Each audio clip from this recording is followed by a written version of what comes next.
Hi guys, it's Randy. Welcome back to another week of this SCX10 body swap. The Ford Aeromax is now a Ford Aeromax crew cab pickup truck. It's actually pretty clever. The bed's not mounted, sorry about that.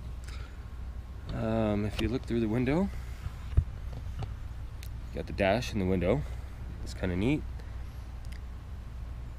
The dash does clear the battery, which is surprising. I didn't think it would. I think you're catching that. I actually didn't think that it would clear the battery. I thought it was going to hack down the dash, and I'm pleasantly surprised. So, let's get this body lifted back off it. Let's get it a little closer. Alright, let's lift up that body. Aeromax, woo! The dash isn't mounted yet, but probably it'll stay with the frame. And my interior will stay with the frame. The body will just lift off. So that brings me to my next point of I did add these indexing marks over here. Some little side skirts. Let's move that bed. And as we drop this on, it indexes the body. So the body's basically mounted. I just need some magnets. We're not going to do body clips. We're definitely not doing body clips. So, let's get off the pickup bed. Sorry about that, guys. I wasn't prepared. Alright. There it sits with a dash and a window. It has got, sorry about the bad photography, a battery in the way of the interior. I'm sure you can see that. My whole thought on that, like, I know you see those red wires coming out of the battery. Okay, let me set you down for a second. Okay, my thought on that was to reverse the battery. Show you what I mean here. So if we had the battery come in from the front, then it would be a front load battery. These wires could tuck around this way. And I lost them back there. That's easy money on that one. So I took the time to go ahead and 3D print this box, which I don't know why my supports didn't work. But I mean, fully the supports, like I printed it on its end, and it should have supported the next layer, and then supported the next layer, and all I got was, I got spaghetti. Like, even in the bottom down there. Spaghetti. Yeah. Okay, so my two tabs are there. These supports will just fall off. Well, kinda. Anyways. The problem with this box is, let me show you. I just didn't make it tall enough. Oh, like it wants to, but just, no. Look at that, it's got the top boat and everything else. How do I get the battery back out? Get the battery back out! Alright. So let's set the battery aside for a second. The idea on the front load battery box as opposed to the top load is this.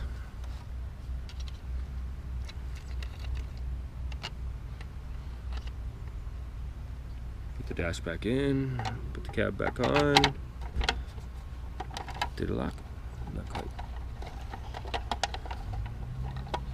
Oh, why didn't it go on? Come on, you. There it went. Okay. So my whole thought on the front load battery box, which is actually right here, you can see that, is that all I have to do is lift up the front of the cab, change the battery, put the cab back, couple magnets.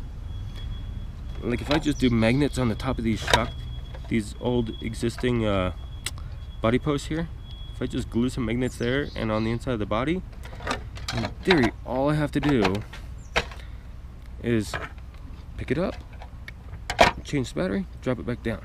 So I'll hinge the rear, magnet the front, it should stay. Especially once we put our front bumper on. The bumper will be like an exoskeleton thing. It'll come across and kind of be inside of where the front fenders will be. We're gonna talk about fenders next. But anyways, this is a fail. It's a waste of plastic. I will revisit this. You'll see this in the truck. You know what? I'll try and shoot some footage of this. Like, the whole print failed. Where are the rest of my holes? Something went wrong on this one. Okay, so we're gonna hook that over our shoulder. We don't want that anymore. But I had some great ideas. Let me show you this. There's that dash. And it just sits right there. And it'll get glued right there. That's a great spot. Okay, there's the dash. We're gonna protect that. Don't get it all scratched up. Look at what I did do. I did mount the winch. It's in there. So the winch,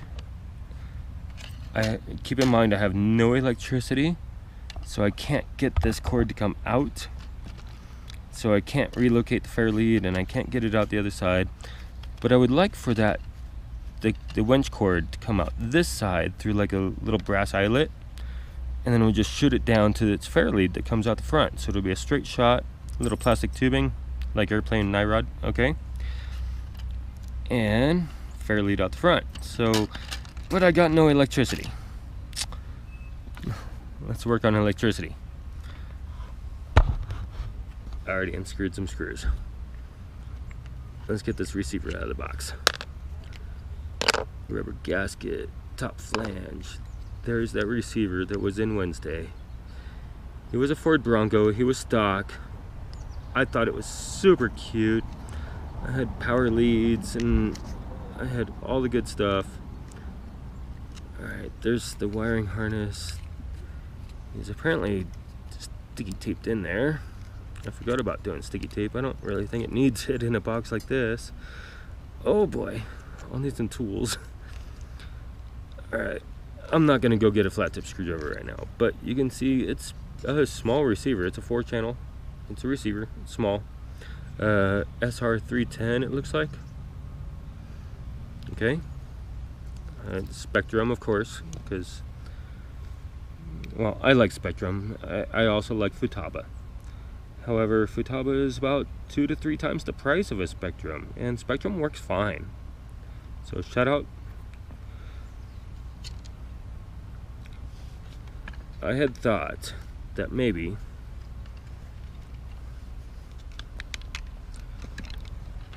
we would put this Hobbywing ESC.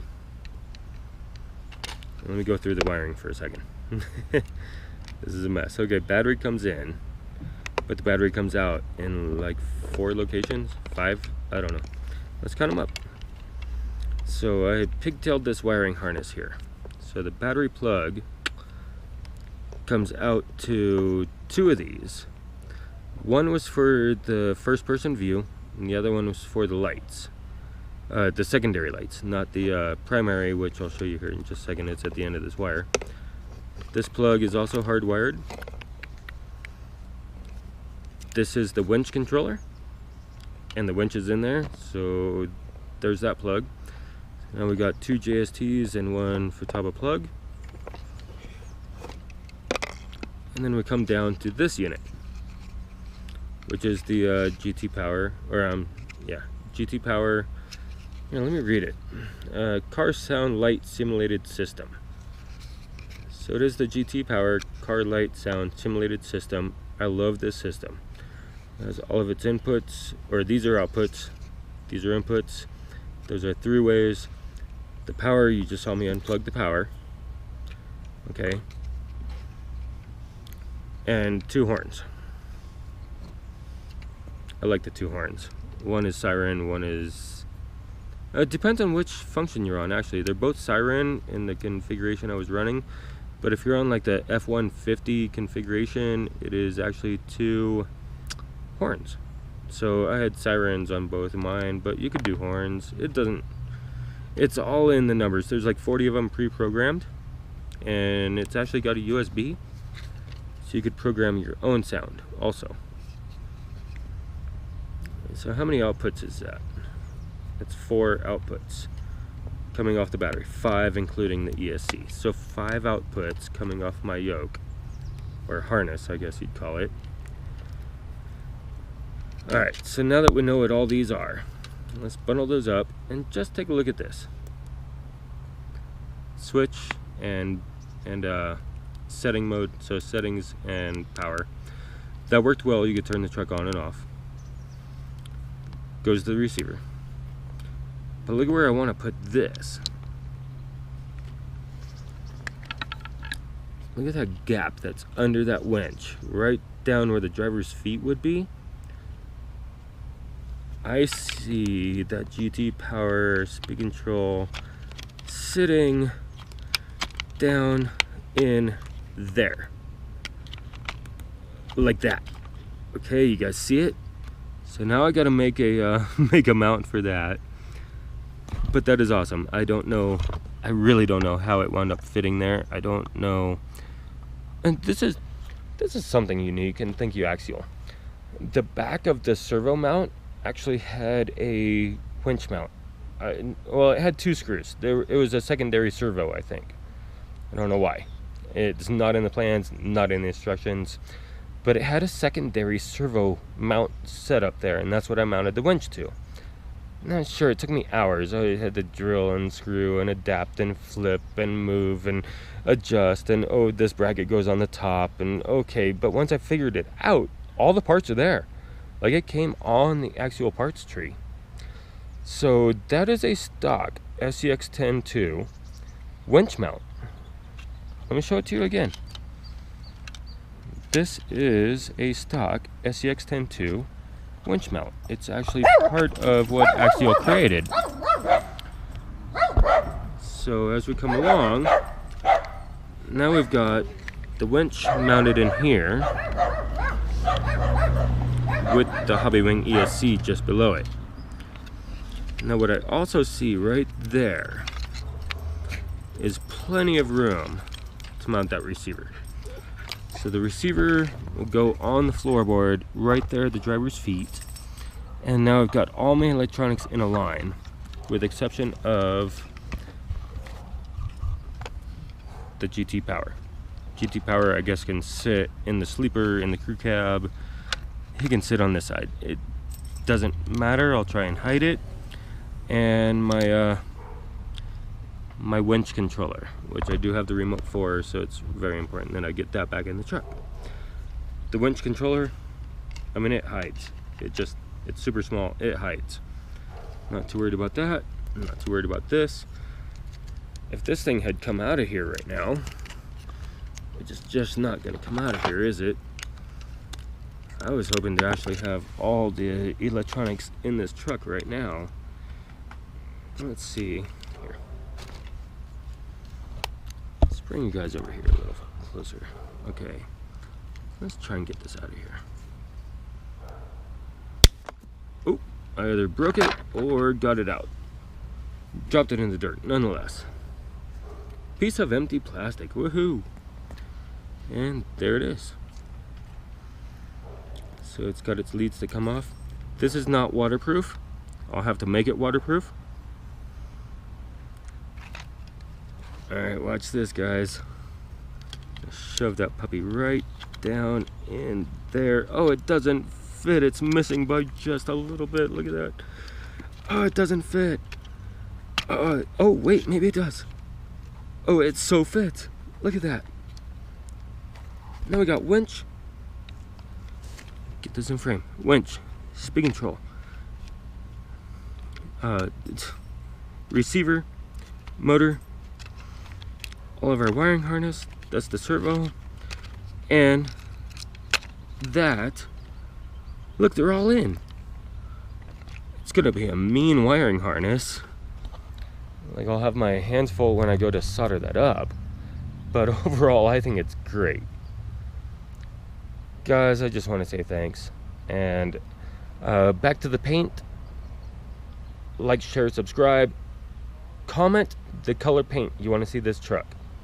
I'll see you next week.